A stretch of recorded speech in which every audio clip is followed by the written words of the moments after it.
Friends, ఇప్పుడే అందిన వార్త. బీఆర్ఎస్ మాజీ సీఎం కేసీఆర్కు ప్రమాదం, తీవ్ర టెన్షన్లో కేటీఆర్ అంటూ లేటెస్ట్ అప్డేట్ అయితే రావడం జరిగిందండి.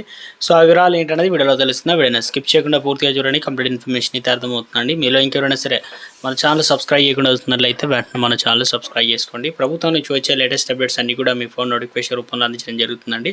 చూస్తున్నారు, లైక్ చేయడం మర్చిపోతుంది. దయచేసి లైక్ చేయండి. లేట్ చేయకుండా లైక్ తెలిపోదామండి. కాళేశ్వరంపై పీసీ ఘోష్ కమిషన్ నివేదిక తుది దశకు చేరుకుంది. ఇందులో కీలకంగా వివరించిన కేసీఆర్కు వారం రోజుల్లోపు కమిషన్లు సామాన్లు పంపించే అవకాశం అయితే ఉంది. దీంతో కేసీఆర్ జైలుకు తప్పదనే చర్చ అయితే ఊపందుకుంది. అంతా సీఎం రేవంత్ చెప్పినట్లయినా తెలంగాణలో కాంగ్రెస్ పార్టీ అధికారంలోకి రావడం ఖాయం. కేసీఆర్ కుటుంబానికి చెల్లపల్లి జైలు, డబుల్ బెడ్రూమ్ ఇల్లు కట్టించడం ఖాయమని అసెంబ్లీ ఎన్నికల ప్రచారంలో శేలింగనపల్లి నాటి పీసీసీ చీఫ్ రేవంత్ రెడ్డి చేసిన వ్యాఖ్యలు ఇవి. ఇప్పుడు కాంగ్రెస్ అధికారంలోకి వచ్చింది. అయితే రేవంత్ రెడ్డి సీఎంగా అయ్యారు. కాళేశ్వరం పైన విచారణ కమిషన్ కూడా ఏర్పాటు చేశారు. మరో 2 నెలల్లో ఈ కమిటీ తుది నివేదిక ప్రభుత్వానికి సమర్పించనుంది. అయితే ఇప్పటి వరకు నాటి సీఎం కేసీఆర్ నీటిపారుదల శాఖ మంత్రి హరీష్ రావును కమిషన్ విచారించలేదు. మరో 2 నెలల్లో గడువు పొడిగింపు.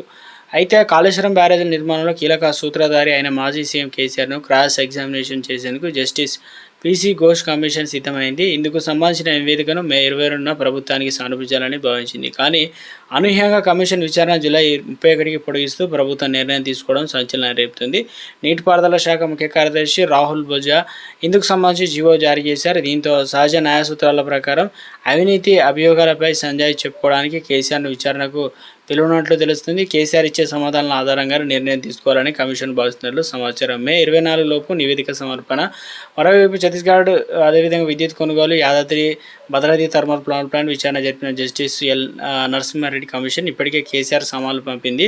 ఇక దీంతో విచారణ పూర్తి కాకుండానే తనను దోషిగా ప్రకటించేలా జస్టిస్ నరసింహారెడ్డి ప్రకటన చేశారని కేసీఆర్ కోర్టును ఆశ్రయించారు.